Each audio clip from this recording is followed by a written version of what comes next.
अस्सलाम वालेकुम, this is Mohammad Usman और आज का जो हमारा टॉपिक है वो है एसिडिक नेचर ऑफ अल्काइंस। एक बहुत ही इंपॉर्टेंट टॉपिक है। तो आज हम देखते हैं कि अल्काइंस एसिडिक नेचर क्यों रखते हैं। क्या सारे के सारे अल्काइंस एसिडिक नेचर रखते हैं? तो ऐसा बिल्कुल भी नहीं है। सिर्फ़ और सिर्फ वो वाले अल्काइंस जिनमें टर्मिनल कार्बन्स पे, ठीक है ना, आखिरी या पहली कार्बन पे ट्रिपल बॉन्ड हो और उसके साथ एक एच लाजमी होना चाहिए, ठीक है ना, उसके साथ क्या होना चाहिए? एच लाजमी होना चाहिए। तो अगर यहाँ पे इस कार्बन के साथ भी अच्छा है और इस कार्बन के साथ भी अच्छा है तो आपने देखना है कि क्या है, क्या ये ट्रिपल बॉन्ड के साथ अटैच है? तो बिल्कुल है। तो ये जो हाइड्रोजन होंगे ये क्या होंगे? एसिडिक होंगे। ये भी क्या होगा? एसिडिक होगा, ठीक है। तो टर्मिनल हाइड्रोजन जो होता है वो एसिडिक होता है अल्काइंस के अंदर। इसी तरह से अगर मैं ये वाला अल्काइन बनाऊँ तो इसमें एक हाइड्रोजन लगा देते हैं, एक अल्काइल ग्रुप लगा देते हैं। तो बच्चों ये जो हाइड्रोजन है वो इस कार्बन के साथ रहता है जिसके साथ ट्रिपल बॉन्ड है, ठीक है। तो इट्स मीन कि ये क्या होगा? एसिडिक हाइड्रोजन होगा। और अगर इस कार्बन की बात करें तो ये भी ट्रिपल बॉन्ड के साथ रह जाए, लेकिन इधर क्या है? अल्काइल ग्रुप लगा हुआ है, तो यहाँ से एसिडिक बिहेवियर शो नहीं करेगा क्योंकि एसिड वही होता है जो एच पॉजिटिव देता है। तो यहाँ से तो एच पॉजिटिव का जाना बनता है, लेकिन यहाँ से एच निकलना थोड़ा मुश्किल है, थोड़ा क्या ज़्यादा मुश्किल है, ठीक है। इस तरह से अगर ये वाला देखो तो यहाँ पे आपके पास कोई भी टर्मिनल हाइड्रोजन नहीं है, यानी कि कंडीशन हमारी क्या है एसिडिक नेचर होने की कि टर्मिनल कार्बन्स पे आपके पास हाइड्रोजन होना चाहिए। उसी हाइड्रोजन की प्रॉपर्टी होती है कि वो एसिडिक होता है, ठीक है ना। अगर हाइड्रोजन नहीं है तो आपका अल्काइन जो होगा वो एसिडिक भी कोई नहीं होगा, ठीक है। तो अब हम देखते हैं कि ये एसिडिक क्यों होता है और फिर हम इसके रिएक्शन की तरफ जाते हैं, ठीक है। एसिडिक क्यों होता है, ये एक इम्पोर्टेंट क्वेश्चन है। एसिडिक होने की वजह, उसके लिए हमें अल्काइंस को समझना होगा। अगर मैं इस कार्बन की बात करूं और इसकी हाइब्रिडाइजेशन की बात करूं तो वो कौन सी होगी हाइब्रिडाइजेशन? इस कार्बन की हाइब्रिडाइजेशन कौन सी होगी? sp होगी। क्यों? क्योंकि कार्बन के लिए एक गोल्डन रूल है कि अगर कार्बन के 4 सिग्मा बॉन्ड है तो हाइब्रिडाइजेशन sp3 होती है, और अगर कार्बन के 3 सिग्मा बॉन्ड है तो हाइब्रिडाइजेशन sp2 होती है, और अगर कार्बन के 2 सिग्मा बॉन्ड है तो हाइब्रिडाइजेशन sp होगी। तो इस कार्बन के 2 सिग्मा बॉन्ड है, एक ये वाला और एक ये वाला, ठीक है, इसलिए इसकी हाइब्रिडाइजेशन sp होगी। क्योंकि ट्रिपल बॉन्ड के अंदर 1 सिग्मा होता है और 2 पाई बॉन्ड होते हैं, है ना, हमें पता ही है। तो इस कार्बन की हाइब्रिडाइजेशन sp हो गई। अब मैं इसको ना कंपेयर कर लेता हूँ अल्कीन के साथ और अल्केन के साथ, ठीक है, फिर आपको अच्छी समझ आएगी। ये देखो, ये मेरे पास एक अल्कीन है और इसी तरह ये मेरे पास एक अल्केन है। अगर इस कार्बन की हाइब्रिडाइजेशन की बात करूँ तो वो sp2 होगी, और इसी तरह अगर इस कार्बन की, इसमें जिसकी मर्ज़ी देख लो, ठीक है ना, सारी की सारी क्या होंगी? sp3 हाइब्रिडाइज होंगी। अब sp हाइब्रिडाइजेशन से क्या होता है? sp2 से क्या होता है? sp3 से क्या होता है? इससे एसिडिक स्ट्रेंथ बढ़ती है। कैसे? इसको समझना ज़रा। अगर मैं इन दोनों की परसेंटेज की बात करूं कि कितने परसेंट हिस्सा S का है और कितने परसेंट हिस्सा P का है, तो बच्चों यहाँ पे 50% हिस्सा S का है और 50% हिस्सा किसका है? P का है। और इधर बात करें तो देखना ज़रा कैसे है। ये बच्चों आपके पास कार्बन के मैं वैलेंस शेल की इलेक्ट्रॉनिक कन्फिगरेशन लिख रहा हूँ, ठीक है। ये हमारे पास 2s है और ये क्या है? 2p ऑर्बिटल है। इसमें भी एक इलेक्ट्रॉन, इसमें भी एक, इसमें भी एक, इसमें भी एक, सही है। अगर तो sp हाइब्रिडाइजेशन होनी है तो एक s और एक p मिलके क्या करेंगे? हाइब्रिडाइज हो जाएंगे और sp हाइब्रिडाइजेशन वो कर लेंगे। इस मीन जितना इसके अंदर s है उतना ही उसके अंदर p है ना। तो इसलिए 50% इसका हिस्सा, 50% p का हिस्सा। अगर sp2 की बात करूं तो यहाँ पे एक s होगा और कितने p होंगे? एक s और साथ में 2p। अब 2p मतलब p का करैक्टर क्या होगा? ज़्यादा होगा। p का हिस्सा क्या होगा? ज़्यादा होगा। s का हिस्सा क्या होगा? s का एक हिस्सा है, p के 2 हिस्से हैं। तो इट्स मीन ये 33.3 समथिंग परसेंटेज होगी इसकी और 66.6 समथिंग परसेंट होगी इसकी, है ना, ऐसे ही होगा ना। और sp3 की बात करूं तो क्या होगा? एक s और 3p, यानी कि s का हिस्सा और कम हो गया। तो एक s का हिस्सा हो गया 25% और p का हिस्सा हो गया 75%। समझ आती है? अब इससे क्या होगा? इससे समझना ये है आपने कि बच्चों s का जो साइज़ होता है वो छोटा होता है और स्फीरिकल होता है, और जो p होता है इसका साइज़ लंबा होता है, ज़्यादा होता है, बड़ा होता है ना। अब इससे क्या होगा? यहाँ पे एक s है और एक ही p है। जितना आपके पास s है उतना ही आपके पास p है, यानी कि जब दोनों इंटरमिक्स होंगे, ठीक है ना, उससे क्या होगा? एक ऑर्बिटल बनेगा sp ऑर्बिटल, ठीक है ना। तो इट्स मीन असल में जितने ऑर्बिटल इंटरमिक्स होते हैं उतने ही बनेंगे, ठीक है ना। समझाने के लिए मैंने बोला है कि एक ऑर्बिटल बनेगा, असल में दो बनेंगे, एक ये वाला एक ये वाला, मतलब सिग्मा बॉन्ड।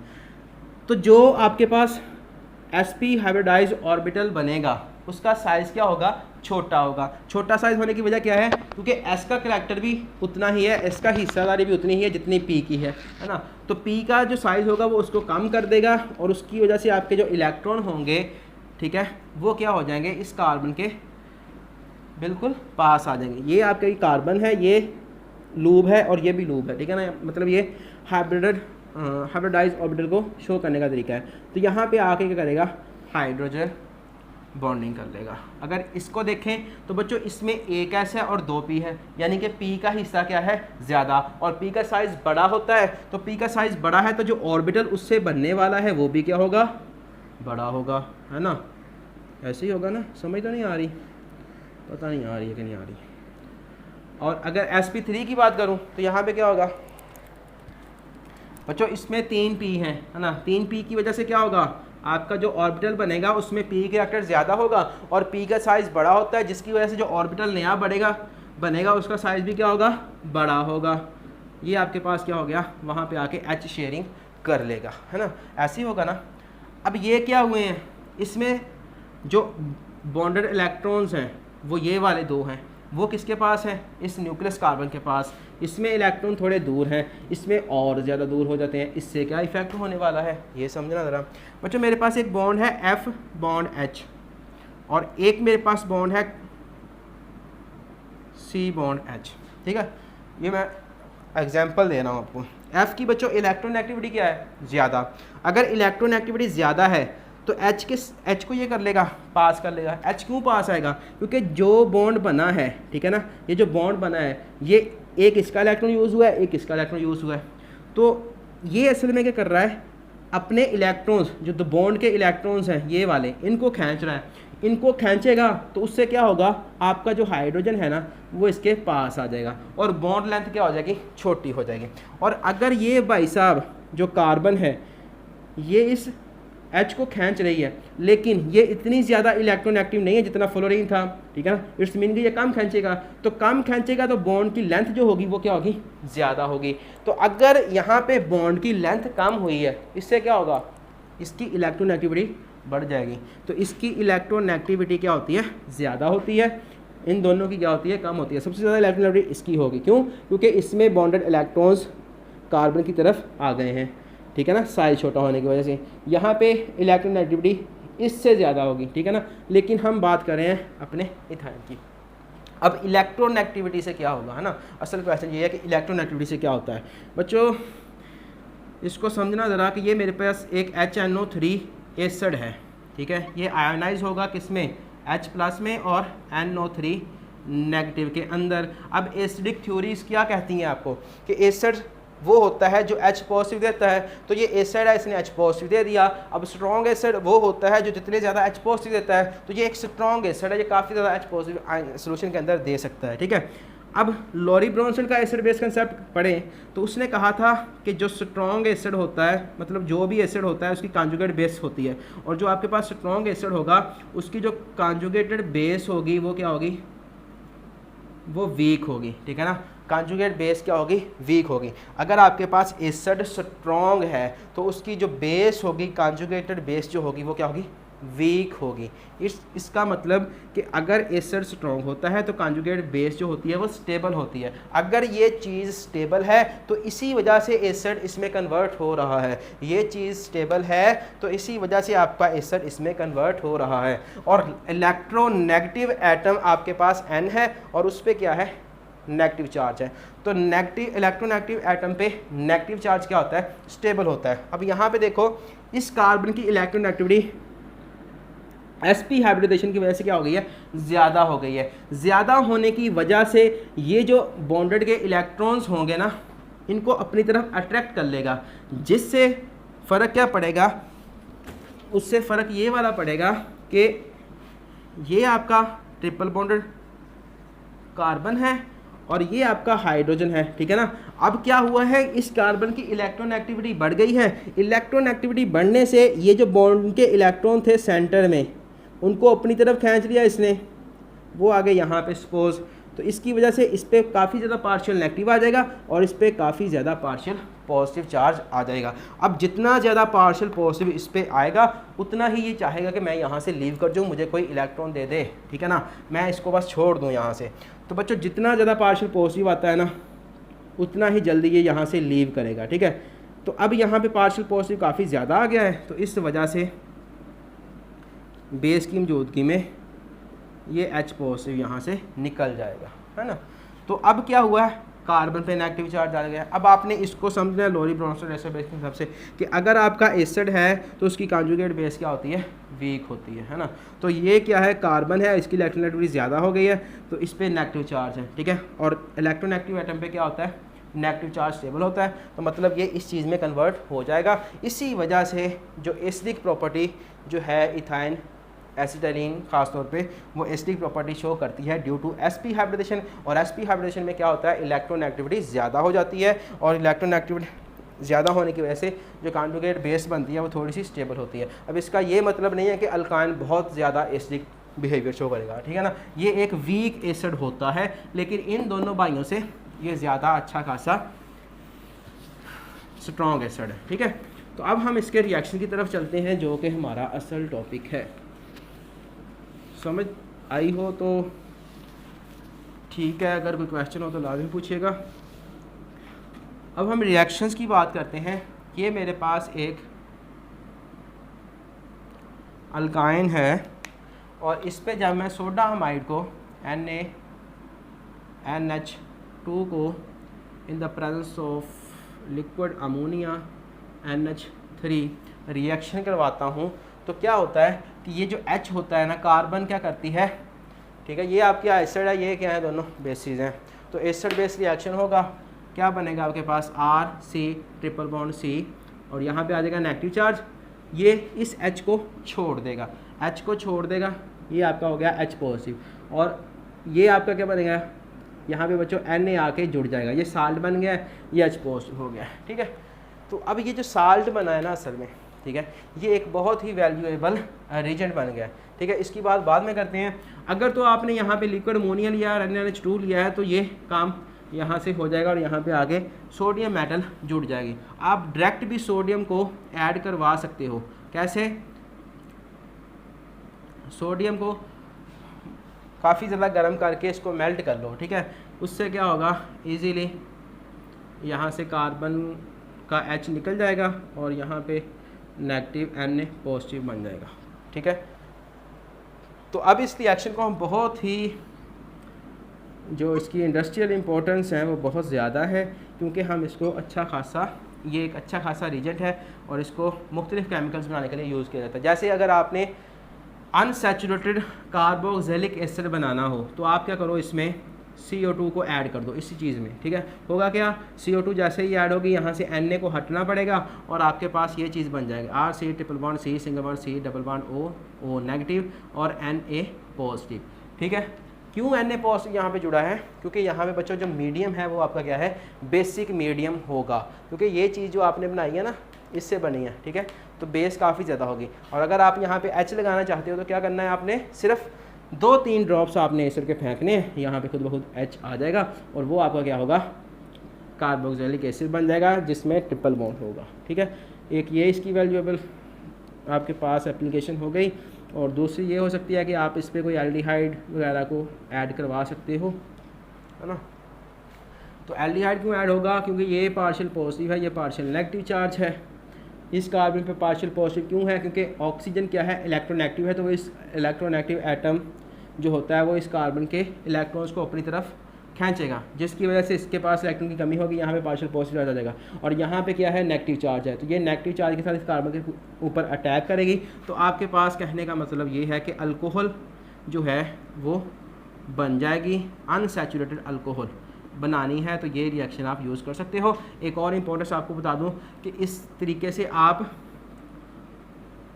क्या नाम है उसका, ग्रिग्नार्ड रीजन को प्रिपेयर कर सकते हो, ठीक है। वो कैसे होगा, ये आपका RC triple bond C single bond Mg Br, ठीक है। ये होता है, ये अल्काइल ग्रुप आप कह सकते हो, अल्काइल मैग्नीशियम ब्रोमाइड को आप गिरनार रीजन कहते हैं। तो इट्स मीन कहने का मतलब ये है कि इसके साथ आप वैल्यूएबल रीजन्स बना सकते हो, ठीक है ना। बहुत ही इंपॉर्टेंट रिएक्शन इसी वजह से है कि इससे आप डिफरेंट प्रोडक्ट्स तक जा सकते हो, ठीक है। अब ये तो रिएक्शन हो गए इसके दो। अब हम नेक्स्ट बात करते हैं कि सोडियम के अलावा अगर कोई मेटल आपने ऐड करवानी है, ठीक है, तो वो करवा सकते हैं कि नहीं? तो हम करवा सकते हैं। जैसे कि ये मेरे पास अल्काइन था, है ना, यहाँ पे भी अच्छी ले लेते हैं, एसिटाइलिन को ले लेते हैं हम।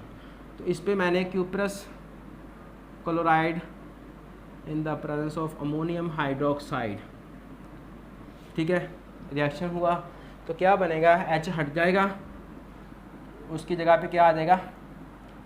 कॉपर मेटल आ जाएगी, ठीक है।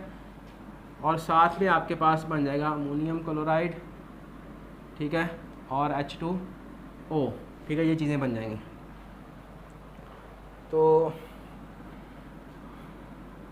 ये Cl2 थे, यहाँ पे एक है तो यहाँ पे 2 कर लो, है ना। तो फिर यहाँ पे भी 2 करना पड़ेगा, OH OH, यहाँ पे भी 2 कर लो, ठीक है। इस तरह से ये रिएक्शन आपका हो जाएगा बैलेंस्ड। अब अगर इसकी इम्पोर्टेंस की बात करें तो यहाँ पे बच्चों आपके पास कॉपर आके जुड़ गया है हाइड्रोजन की जगह पे, ठीक है। तो इससे क्या होगा बच्चों? कॉपर क्या करेगा? अपना कलर शो करेगा, जो कि होगा रेडिश ब्राउन। ये जो कंपाउंड बना है ना, ठीक है, ये क्या हो जाएगा? रेडिश ब्राउन कलर का होगा। अब इसको हम कैसे यूज़ करेंगे? तो सपोज़ करो कि ये आपके पास मिक्सचर था, ठीक है ना। किस किस का मिक्सचर है? इसमें अल्काइंस हैं डिफरेंट किस्म के, ठीक है, जिसमें आपके पास ये हो सकता है RC ट्रिपल बॉन्ड CR, ठीक है, ये हो सकता है, और आपके पास एसिटाइलिन है, ठीक। तो आप इसको अलहदा करना चाहते हो या देखना चाहते हो कि जो अननोन कंपाउंड मैंने तैयार किया है उसमें ये चीज़ है कि नहीं है, तो हम क्या करेंगे? क्यूप्रस क्लोराइड और अमोनियम हाइड्रोक्साइड को उठा के इसके अंदर फेंकेंगे। अगर तो इसमें क्या होगा? ये अल्काइन होगा, ठीक है ना, कौन सा? एसिटाइलिन होगा, तो रेडिश ब्राउन की क्रिस्टल बन के नीचे बैठ जाएंगी, ठीक है। तो इस तरह से आप इसको आइडेंटिफिकेशन टेस्ट के लिए यूज़ कर सकते हो। इसी तरह से एक और इसका रिएक्शन है जिसमें आप AgNO3 को यूज़ करोगे in the presence of ammonium hydroxide ही। तो क्या बनेगा जब आप ये सारी चीज़ें लोगे? तो आपके पास बच्चों H की जगह पे क्या आना है? सिल्वर मेटल आके जुड़ जाएगी। अब सिल्वर मेटल का कलर क्या होता है? सिल्वरी सिल्वरी सा होता है ना सिल्वर कलर का। तो क्या होगा कि सिल्वर कलर की जो PPT होंगी ना, वो इसके नीचे बैठ जाएंगी। मतलब ये भी आइडेंटिफिकेशन का टेस्ट ही है जिस तरह ये था, ठीक है। तो साथ में जो चीज़ें बनेगी वो क्या होंगी आपके पास? Ammonium nitrate H4NO3 plus H2O, तो बनेगा क्योंकि एसिड बेस रिएक्शन हो तो साल्ट प्लस वाटर बनता है ना। तो ये चीज़ हो गई आपके पास। अब ये जो चीज़ बनी है, ठीक है ना, इसका कलर क्या होगा? वाइट PPT कह लो, या आप कह लो कि सिल्वर कलर का PPT इसका नीचे बैठ जाएगा। अब इसको अगर आपने प्यूरीफाई करना है, मतलब इस टेस्ट को हम आइडेंटिफाई करने के लिए तो यूज़ कर ही रहे हैं। मतलब मेरे पास कोई अननोन कंपाउंड था तो मुझे चेक करना था कि अल्काइन है या नहीं, तो मैंने क्या किया? AgNO3NH4OH का सोल्यूशन इसके अंदर डाल दिया, ठीक है। तो क्या हुआ कि सिल्वर कलर की PPT नीचे बैठ गई, ये वाली, ठीक है ना। वो असल में क्या थी? आपका AgC ट्रिपल बॉन्ड CAg, ठीक है।